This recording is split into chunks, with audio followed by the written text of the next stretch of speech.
মার্কিন অন্দরমহলে কিছু চলছে। শেখ হাসিনা দেশে ফেরা বলছেন, আমি বলছি। কিন্তু বিষয়টা হলো শেখ হাসিনাকে আমরা একটু করি। আমি আর আপনি একটু শেখ হাসিনার কে দেখি। একজন মানুষ এত বড় ট্রমার ভিতর থেকে উনি যখন ডিসিশন নিলেন যে বাংলাদেশে ফিরবেন, আমি বলছি ওনার তৎকালীন সময়ে বাংলাদেশে ফেরা বঙ্গবন্ধু হত্যার 3 বছর পর, সেটা ছিল 6 বছর পরে, 6 বছর পর, এই 81 সেই 17ই মেতে সেই সময়ের ডিসিশন, তৎকালীন সময়ে বাংলাদেশে ফেরা, আজকের যে ঘোষণা, এটা হচ্ছে অনেক বড় ডিসিশন ছিল। কারণ সেটা আরো খারাপ সময় ছিল, আমরা হয়তো বা জানি না, কিন্তু সেই সময়টা অবস্থান ছিল আরো অত্যন্ত কঠিন সময়। তখন বঙ্গবন্ধুকে সপরিবারে হত্যা করা হয়েছে। আর আজকের পরিস্থিতি, এখন শেখ হাসিনা যখন ঘোষণা করলেন বাংলাদেশে ফিরবেন, এই পরিস্থিতিটা হলো যারা যে ইন্টারনাল শক্তিগুলো বাংলাদেশে শেখ হাসিনাকে হত্যা করতে চেয়েছিল 2024 সনের অগাস্ট মাসে, সেই শক্তিগুলো এখন বিভাজিত, একত্রিত নয়। তারা এখন বিভিন্নভাবে নিজেদের অপকর্মের কথা, যে এটা কোনো গণতান্ত্রিক আন্দোলন ছিল না, এটা ছিল টোটালি একটা পলিটিক্যাল, পেছন থেকে ছুরিকাঘাত করে বাংলাদেশ শেখ হাসিনার নেতৃত্বে যে চরমভাবে এগিয়ে চলছিল, সেটাকে ধূলিসাৎ করে দিয়ে বাংলাদেশকে সম্পূর্ণভাবে একটি অকার্যকর রাষ্ট্র হিসাবে তৈরি করা। এবং আপনার মুখ থেকে ইতিমধ্যে আমরা জেনেছি, এবং আমিও বলতে চাচ্ছি, মার্কিন আন্তর্জাতিক পলিটিক্স এশিয়া প্যাসিফিক বা ইন্দো প্যাসিফিক জোনের, সেটার স্বার্থ রক্ষার যারা করছে, যে দালালগুলো বাংলাদেশে করছে, তাদের মাধ্যমে যে শেখ হাসিনাকে উৎখাত করা হয়েছে, সেই পরিস্থিতিটা এখন বদলে গেছে। চলুন আমরা এখন শেখ হাসিনার ডিক্লারেশন, যে আমি দেশে ফিরব। শেখ হাসিনা দেশে ফিরলে কেউ বাধা দিতে পারবে? এই মুহূর্তে কেউ বাধা দিতে পারবে না। শেখ হাসিনা জীবন মৃত্যুর সন্ধিক্ষণে, আমি যতদিন ধরে রাজনৈতিক বিশ্লেষণ করি, আমি বহুবার দেখেছি এর চেয়ে কঠিন সময় উনি পার করেছেন, যাকে উনি সরাসরি মৃত্যুর মুখে দাঁড়িয়ে বাংলাদেশে নেতৃত্ব দিয়েছেন। ক্ষমতায় থাকলেই কিন্তু আপনি সুরক্ষিত, এটা তো দেখলাম 5 অগস্টে তো দেখলাম যে সুরক্ষিত নয়। ওনাকে সেদিন একটি বুলেটই হত্যা করতে পারত, ইচ্ছা করলেই তো ওনাকে। কিন্তু যেহেতু উনি দুঃসাহসী এবং দূরদর্শী, দুইটা বিষয়কে সঙ্গে, অতএব তার ঘোষণায় পৃথিবীর রাজনৈতিক যে খেলার মাঠ তৈরি হয়েছে বাংলাদেশে, সেখানে হিসাব নিকাশ পাল্টে যাচ্ছে। কিভাবে পাল্টে যাচ্ছে আমি একটা উদাহরণ দিই। পাকিস্তানের প্রাক্তন প্রধানমন্ত্রী ক্রিকেটার ইমরান যখন আমেরিকার সাথে দ্বন্দ্ব হলো, তাকে সরিয়ে দেওয়া শুধু হয়নি, তাকে এখনো পর্যন্ত জেলে বন্দী করা হয়েছে। সিরিয়ার প্রেসিডেন্ট একদম সম্পূর্ণভাবে উনি দেশে ফেরার আপাতত ভবিষ্যতেও কোনো সম্ভাবনাই সেখানে দেখা যাচ্ছে না। কিন্তু বাংলাদেশের পরিস্থিতি কিন্তু শেখ হাসিনার দূরদর্শিতায় মাত্র 2 বছরই শেখ হাসিনা যেখানে নিজে ডিক্লার করতে পারেন যে আমি দেশে ফিরবো, আমার জন্য তোমরা ফাঁসির মঞ্চ তৈরি করো আর যাই করো, আমি আমার দেশে ফিরবো, এটাকে আমি এইভাবে বলবো, এটাকে আটকানোর যে ক্ষমতা, সক্ষম, সেটা কারো নেই। বাংলাদেশ এটাকে বাধা দিতে পারবে না, আন্তর্জাতিক কোন শক্তি এটাকে বাধা দিতে পারবে না। তাই মার্কিন অন্দরমহলের আভ্যন্তরীণ হিসাব নিকাশ কিন্তু সম্পূর্ণভাবে পাল্টে যাচ্ছে। এর কারণটা কি? কারণটা আপনারা লক্ষ্য করে দেখবেন যে মার্কিন প্রশাসনের বাংলাদেশের যিনি প্রতিনিধি, সেই অ্যাম্বাসেডর সাহেব আমেরিকার 250তম কি জানি স্বাধীনতা বলবো না, দেশ তৈরির বা 250 বছর পূর্তির আয়োজন গত বছর হয়েছে আমেরিকা, আমি সেটা লাইভ করেছিলাম। সেখানে বাংলাদেশে অনেকগুলো রিক্সাকে আমেরিকান ফ্ল্যাগ দিয়ে তৈরি করে সেটা দূতাবাস প্রদর্শন করেছে, এবং এই সেগুলো নিশ্চয়ই সেখানে ডিস্ট্রিবিউশন হবে।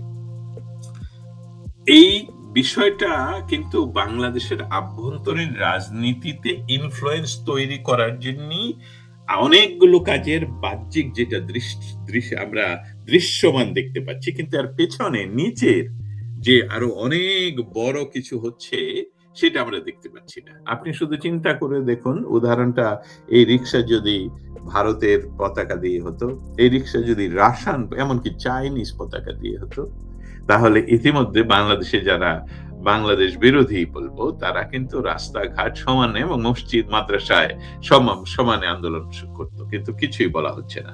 অতএব আমেরিকান সমীকরণটা হলো এই যে তারা বাংলাদেশের একটি বড় গোষ্ঠী, যেই গোষ্ঠীর প্রতিদ্বন্দ্বিতা করার জন্য, যে গোষ্ঠীকে আটকিয়ে রাখার জন্য বাংলাদেশের প্রায় 60% মানুষের প্রতিনিধিত্ব করে, যেমন বিএনপি, জামাত, সমস্ত রাষ্ট্রবিরোধী ইয়েগুলো, তাদেরকে নট অনলি ফাইন্যান্সিয়াল, তাদেরকে এমনকি সামরিক শক্তি দিয়ে সহযোগিতা করে তাদেরকে ক্ষমতায় বসিয়ে রাখতে হচ্ছে।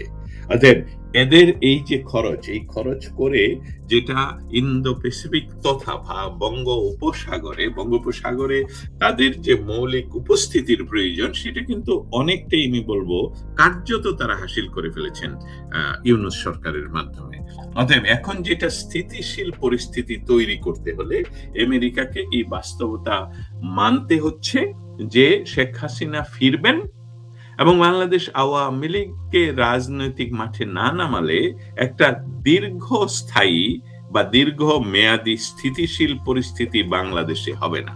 আর বাংলাদেশে যদি অস্থিতিশীল পরিস্থিতি বিরাজমান থাকে, তাহলে যে পরিস্থিতি, যে সুবিধাটুকু আমরা তৈরি করতে পেরেছি আমেরিকা সেখানে, সেটার যে কোনো সময় নষ্ট হয়ে যেতে পারে। অতএব রাজনৈতিক শক্তিগুলোর প্রতি আমেরিকা যে সিগন্যাল গুলো পাঠাচ্ছে, হয়তোবা, আমি হয়তোবা বলে দিচ্ছি কারণ আমি তো তাদের মুখপাত্র নই, হয়তোবা যে ইয়েগুলো করে দিচ্ছে সেটা হলো যে হ্যাঁ, আমরা রাজনৈতিক শক্তি আপনাদের সকলের সাথে কাজ করতে চাই, আমরা একটি নির্দিষ্ট কোনো রাজনৈতিক দলের সাথে কাজ করি না, যেটা বারবার বলে স্টেট ডিপার্টমেন্ট, হোয়াইট হাউসের মুখপাত্ররা।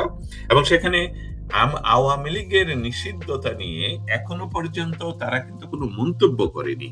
আমার যখন সর্বশেষ ব্রিফিং এই প্রশ্নটা ছিল, তখন তারা বলছে বাংলাদেশে কোনো রাজনৈতিক শক্তিকে নিষিদ্ধ করা হোক, এটা আমেরিকা পছন্দ করে, আমেরিকা এটা চায় না। ধন্যবাদ। আমি যেখানটা আপনি থামলেন সেই জায়গাটিতেই, যে এখন আমরা দেখতে পাচ্ছি মার্কিন যুক্তরাষ্ট্রের বাংলাদেশি যে লবি বা কোর গ্রুপটা আছে, দৃশ্যত আমরা যদি যেমন যাদেরকে বলি, এর মধ্যে কয়েকজন উপদেষ্টা ছিলেন, কয়েকজন উপদেষ্টা ছিলেন না, কিন্তু ডক্টর ইউনূসকে একদম মানে ঘিরে রেখেছিলেন আমাদের গণমাধ্যম নমস্য ব্যক্তিরা আছেন, 2-4 জন, শহীদুল আলমরা আছেন, বদিউল আলম মজুমদাররা আছেন। আবার এখন দেখলাম এই যে 2-3 জন সাংবাদিক, আপনার মার্কিন মূল্যকে একজন আছেন যাকে পাঠানো হয়েছিল প্রেস মিনিস্টার করে, গোলাম মর্তুজা, তিনি প্রতিদিনই ফেসবুকে কথা বলছেন। আকবর, যিনি বিবিসিতে ছিলেন, লন্ডনে যার পোস্টিং হয়েছিল, সে এখন চাকরি ছেড়ে এসে প্রতিদিন কথা বলছে, এবং তারা প্রকাশ্যে বলছে যে মার্কিন বাংলাদেশে ভারতকে ঠেকাতে হলে মার্কিন যে প্রভাব, সেটা মার্কিন যে বলয়, সেটিকে বাংলাদেশে বিদ্যমান রাখা, শক্তিশালী করা জরুরি। এই কথাগুলো তারা প্রকাশ্যে বলছে। তো এই গ্রুপটা কি শেখ হাসিনা ফেরার বিষয়টিকে তারা আসলে কতটা মানে ঠেকানোর মনোভাবে যেতে পারে, এবং চেষ্টা কতটা তাদের সফল হতে পারে? আপনি যেভাবে তুলে ধরলেন, যে নামগুলো বললেন, প্রথমত বলে রাখি, আমি কিছু কিছু নাম নিজ মুখে আনি না, কারণ আমি তাদেরকে প্রচার করতে চাই না, মানে আমি বাস্তবতাটা বলে দিলাম। কিন্তু আপনি নাম বলছেন, ভালো করেছেন। এবং প্রথম জনের যিনি নাম বলছেন, তিনি তো বসবাসী করেন আমার থেকে 2-3 মাইল, 10 মাইলের রেডিয়াসে, এবং এক সময় বাম রাজনীতির সাথে যুক্ত এই ব্যক্তি, উনি নিজকে শুধু ঘৃণাই ছড়াচ্ছেন না, দুর্গন্ধ ছড়াচ্ছেন। প্রতিদিন আমি দেখলাম যে আমাদের সহকর্মী, সহযাত্রী অনেকে তার কথা শুনে, আমি কিন্তু শুনতে চাই না। অনেকে বলবেন যে আপনি না শুনলে বিশ্লেষণ করেন কিভাবে? বিদ্বান, কি জানি আপনি ভুলে গেলাম, দুর্জন বিদ্বান হলেও পরিত্যাজ্য, এইটাই আমি ধারণ করি। এটাই আমি ধারণ করি। আমি ওখান থেকে শিখার কিছু নেই, বলার কিছু নেই। আমি এর উপরে থাকবো, আমি আরো উপরে থাকবো, আমি দৌড়াবো, আমার পিছনে তারা দৌড়াবে। বা আমি ব্যক্তি হিসেবে বলছি না, আমরা সমষ্টিগত, আমরা যারা দেশকে ভালোবাসি। অতএব এই দুর্গন্ধকে আপনি যত নাড়াবেন তত দুর্গন্ধ ছড়াবে, না নাড়াবেন এটা ইয়ে হয়ে যাবে, ড্রাই হয়ে এটা এমনকি সেখান থেকে আপনি পরবর্তীতে ভালো কিছুতে ব্যবহার করতে পারবেন। তবে কথাটা ইম্পর্টেন্ট এই জন্য আপনি তুলে ধরাতে আমার সুবিধা হলো যে তারা কিন্তু সন্ত্রস্ত হয়ে পড়লো যে আমেরিকা কি তাহলে আমাদেরকে ব্যবহার করে ছেড়ে দিল। এটা এই পয়েন্ট আপনার রাখতে হবে। আমেরিকা কি আমাদেরকে ব্যবহার করে ছেড়ে দিল? যদি ছেড়ে দেয় তাহলে তো আমাদের রক্ষা নেই, আমাদের রক্ষা নেই। রক্ষা এমনকি তারা বিদেশে গিয়েও রক্ষা পাচ্ছে না, কারণ যেখানেই যাবে সেখানে সামাজিকভাবে তারা প্রতিহত হচ্ছে। অতএব বিষয়টা হলো যে আমাদেরকে কি স্বপ্ন দেখানো হয়েছিল সেটা জানি না, কিন্তু আমরা ব্যবহৃত হয়েছিলাম সেটা আমরা জানি। এবং আমেরিকা আমাদেরকে ব্যবহার করছে এই ভাবটা তারা বলছে, আমেরিকা বলছে না কিন্তু। অতএব তারা ক্রাই করছে যে আমাদেরকে ফেলে দিয়ে চলে যাচ্ছেন কেন। তারা এই জুজুর ভয় দেখাচ্ছে, আরে ভাই আপনারা যদি না থাকেন তাহলে তো ভারত এটাকে দখল করে ফেলবে। ভারত বাংলাদেশকে কখনো দখল করেনি, ভবিষ্যতেও করবে না, কিন্তু ভারত যতটুকু দখল আছে তার থেকে বাড়বে, কমবে না। আমি কি ব্যাপারটা বুঝতে পারলাম যে আপনারা যতই ক্রাই করেন, যতই চেষ্টা করেন, শেখ হাসিনাই একমাত্র বঙ্গবন্ধু উত্তর, একমাত্র রাজনৈতিক ব্যক্তিত্ব যে ভারতকে বাংলাদেশ থেকে দূরে রেখেছে যাতে তার প্রভাব কম থাকে। আপনি যদি দৃশ্যমান ভাবে দেখতে চান তাহলে দেখবো, এটা তুলনা করবেন যে শেখ হাসিনা চলে যাবার পর আজ পর্যন্ত ভারতের তাবেদারি করছে এই দুইটি সরকার, প্রতিদিন করছে। তারা যখন বলে সেভেন সিস্টার দখল করে ফেলবো, এটাও একটা তাবেদারি। এটাও যে তুমি আমাকে আদর করো, তুমি আমাকে জায়গা দাও, আমি তো তোমার সহযোগিতা। ইলিশ তারা বেশি পাঠিয়েছে, আম তারা বেশি পাঠিয়েছে, সমস্ত কিছু তারা বেশি পাঠিয়েছে। উল্টা ভারত বাংলাদেশের জন্য গত 24 মাসে অনেক কিছু বন্ধ করে দিয়েছে, যেমন ট্রান্সশিপমেন্ট বন্ধ করে দিয়েছে। অতএব তারা যে জুজুর ভয়টা দেখাচ্ছে, এটা হলো বাংলাদেশের রাজনীতিতে ভারতের ভয় দেখাতে হবে। আমেরিকাকে এই দুইজন ব্যক্তির নাম বলছেন, আরো এদের সাথে যাদের নাম বলছেন, তারা সকলে মিলে আমেরিকাকে বোঝাতে চেষ্টা করছে যে জীবন রক্ষার জন্য তারা ক্রাই করছে। কারণ তারা দেখতে পাচ্ছে যে শেখ হাসিনা ফিরবে, শেখ হাসিনা তারা নাল এন্ড ভয়েড করতে পারে নাই। শেখ হাসিনা যদি শব্দটা শেখ হাসিনা ইয়েস, যদি বাট অমুক তমুক, শেখ হাসিনা নাই। এটা আমি রাজনৈতিক বিশ্লেষণ করছি, আপনিও এটা জানেন। শেখ হাসিনার আজ পর্যন্ত কোনো ডিক্লারেশন উনি করেননি, এরকম হয়নি। অতএব আমেরিকান ইন্টারনালি, আমেরিকা যে পরিবর্তিত পরিস্থিতিতে তারা নতুন করে চিন্তা করছে সেটা ওনারা টের পেয়ে গেছেন, এবং তার দ্বারা এই টের পাওয়াতেই তারা বলছেন, আরে ভাই তোমরা চলে যেও না, তাহলে তো ইন্ডিয়া চলে আসবে। আওয়ামী লীগ চলে আসার অর্থ হলো তাদের কাছে ইন্ডিয়া, যেটা সবসময়। এখন বাস্তবতা হলো বিশ্ব রাজনৈতিক পরিস্থিতিতে আমেরিকা এই ব্যক্তিগুলো আমেরিকার কাছে ইম্পর্টেন্ট। আমেরিকার কাছে ইম্পর্টেন্ট হলো সেখানকার পরিস্থিতি এবং ভারত। এবং তার কারণ হিসাবে আমি তুলে ধরছি, আপনার যারা শুনছেন তাদের জন্য তুলে ধরছি যে একটা বিরাট ছিল, পরিকল্পনা ছিল যে বাংলাদেশে যে ইন্টারিম সরকার বসেছিল, সেই ইন্টারিম সরকারকে দীর্ঘমেয়াদী মানে অনির্দিষ্টকালের জন্য ক্ষমতায় রাখা হবে, এবং সেখানে নির্বাচন বা এই সকল কিছু অনেক দিনের জন্য পিছিয়ে দেওয়া হবে। কিন্তু সেই বিষয়টা যদি আমরা দেখি যে নির্বাচন এত দ্রুততম সময়ে বলছি এই জন্য যে নির্বাচনটা তাদের পরিকল্পনা ছিল নির্বাচন হবে না, দীর্ঘমেয়াদী ডক্টর ইউনূসের সরকার সেখানে থাকবে। কিন্তু আমরা বিশ্বাস করি আর না করি, এই যে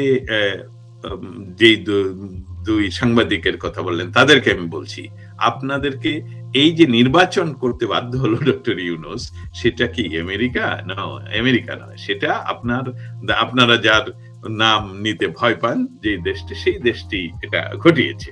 যার জন্য ইউনূস সর্বশেষ যে তার দীর্ঘমেয়াদী পরিকল্পনা, কারণ ইউনূসকে ক্ষমতা দেওয়া হয়েছে কোনোভাবেই ইউনূস কোনো সময়ই, এবং উনি ওটাতে উদ্ধত ছিলেন, এটাতে উনি রাগান্বিত হয়ে যেতেন। ওনাকে যখন জিজ্ঞেস করে হতো ইন্টারিম সরকারের সময় কতদিন থাকবে, নির্বাচন কবে হবে, তখন খুব রাগান্বিত হয়ে পড়তেন যে নির্বাচন জনগণ যখন চাবে তখন হবে, আমরা অনির্দিষ্টকালের জন্য।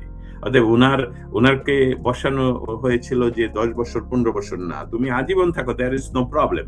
আমাদের প্রবলেম হলো সেখানে আমাদের কাজগুলো তোমার করতে হবে। কিন্তু আপনারা যেই ভারতকে ভয় পাচ্ছেন, সেই ভারতই তো ইউনূসকে হটিয়ে দিল একটি নির্বাচনের মাধ্যমে, তথাকথিত বলবো। এই নির্বাচন যদি আমেরিকা যদি আপনাদের কথা শুনতো, যারা আপনারা চাকরি নিয়ে এসেছেন সরকারের, আমাদের ওয়াশিংটন ডিসি বসে আমেরিকার তাবেদারি করছেন, আপনাদের কথা শুনতো, তাহলে তো নির্বাচন হতো না।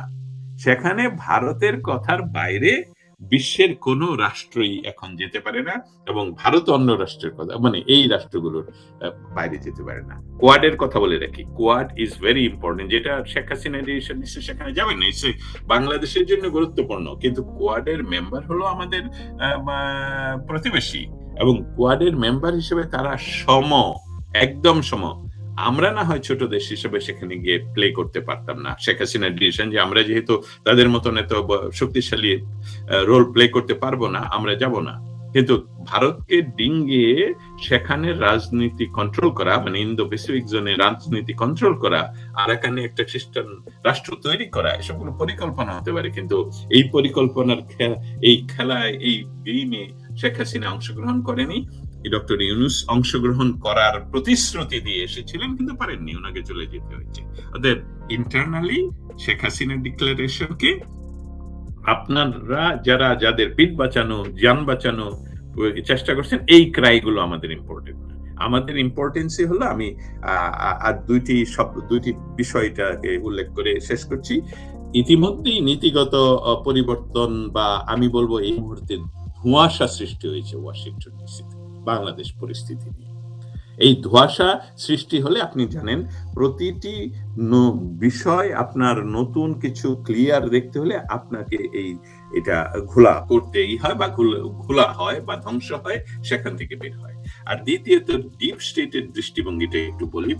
আমরা শব্দটা অতি ব্যবহার করছি লাস্ট 24 মাস ধরে। অতি ব্যবহার করার কারণটা হলো, মনে হচ্ছে যেমন আমরা যেমন স্টেট ডিপার্টমেন্ট বলি, আমরা যেমন হোয়াইট হাউস বলি, আমরা যেমন সিআইএ বলি, আমরা যেমন বঙ্গভবন বলি। নো, এটা অদৃশ্য, এটা কোনো স্ট্রাকচার নেই। এটা আছে কিনা সেটাও জানার উপায় নেই। আমরা বাংলাদেশের আমরা যত বেশি শব্দটা ব্যবহার করছি, এটা এত সহজ নয়। যারা পৃথিবীতে ধর্ম নিয়ে এসেছেন, তারা যেরকম ক্ষুধা তৈরি করেছেন, ক্ষুধা তালা, যেটা আপনি আছে সব চালাচ্ছেন, কিন্তু আপনি দৃশ্যমান নয়, you can't touch it, you can't see it. এবং অতএব আমরা এই যে ডিপ স্টেটের কথা আমরা অতি কথনে বারবার বলছি, সেটার মৌলিকত্ব হলো যে এটা অদৃশ্যমান, কিন্তু এটা মহাপরাক্রমশালী। বাংলাদেশ সহ পৃথিবীর কোথায় তারা কি ঘটাবে, সেটা ঘটাবেই, এবং সেটার খেলোয়াড়কে সেটাও আমরা জানি না। সেখানে একটা বড় পরিবর্তনের কথা দেখা যাচ্ছে। সেই পরিবর্তনটার ইঙ্গিতটা হলো যে বর্তমানে বাংলাদেশের মানে আমি যেহেতু টেকনিক্যাল কারণে বলছি, প্রাক্তন প্রধানমন্ত্রী উনি তো আর আইসোলেটেড ব্যক্তি নয়, উনি তো পৃথিবীর রাজনীতির কর্নার গুলো, স্ট্যাম্প গুলো জানেন। অতএব উনি যখন ডিক্লেয়ার করে ফেলেন যে আমি দেশে ফিরবো, পারলে ঠেকাও, এটা ডিপ স্টেট ইতিমধ্যে জানে যে তাকে ঠেকানো সম্ভব নয়, এবং সেখানে দৃষ্টিভঙ্গি পরিবর্তনের কারণে 24 মাস পরে উনি বলেছেন। আর ভূ রাজনৈতিক স্বার্থে দক্ষিণ এশিয়ায়, স্পেশালি ভারত ও চীনের প্রভাব বলয়ের মাঝে বাংলাদেশের ভৌগোলিক অবস্থান যুক্তরাষ্ট্রের জন্য এতটাই গুরুত্বপূর্ণ যে সেখানে অস্থিতিশীল দীর্ঘ সময়, যেমন আফগানিস্তানে অস্থিতিশীল দীর্ঘ সময় থাকলে আমেরিকার কোনো অসুবিধা নেই, কিন্তু এই ভূখণ্ড মানে বাংলাদেশে এই অস্থিতিশীল পরিস্থিতি তথা আওয়ামী লীগের মতন শক্তিশালী একটি রাজনৈতিক গোষ্ঠীকে বাইরে রেখে সেখানে তারা দীর্ঘকালীন কোনো কিছু তৈরি করতে বা স্থিতিশীল থাকতে পারবেন না বলেই পরিবর্তন হয়েছে, এটাই আমার ধারণা। ধন্যবাদ। অনেক ধন্যবাদ আপনাকে। দর্শক এতক্ষণ যারা আমাদের সঙ্গে ছিলেন, কথা শুনছিলেন, খুবই গুরুত্বপূর্ণ একটা ইস্যু নিয়ে আমরা আলাপ করছিলাম, যে শেখ হাসিনা দেশে ফেরার ঘোষণা যে দিলেন বা বললেন, এই জায়গাটিতে মার্কিন যুক্তরাষ্ট্রের অন্দরমহল আমরা কি মিন করছি সেটি দস্তগীর জাহাঙ্গীর কিন্তু বুঝিয়ে বললেন, ব্যাখ্যা করলেন যে আসলে ডিপ স্টেট কারা, তাদের অবয়বটা কিরকম, এবং মার্কিন প্রশাসন তাদের যে কিছুটা হলেও আগের অবস্থান থেকে যে তাদের পরিবর্তন ঘটেছে সেটি কিন্তু ডক্টর ইউনূসের ক্ষমতা থেকে সরে যাওয়ার মধ্য দিয়েই সেটি প্রমাণ বেরিয়ে আসছে। এবং বাকিটা শেখ হাসিনা যে দেশে ফেরার ঘোষণা দিলেন সেটা যে ভারতের সঙ্গে শুধু যে ভারতের সঙ্গে একটা ইতিবাচক মনোভাব সেটির কারণেই না, সেই জায়গাটিতেও মার্কিন যুক্তরাষ্ট্রের যে একটা ইতিবাচক মনোভাব আছে বা থাকছে সেটিও কিন্তু তিনি বলে ফেললেন।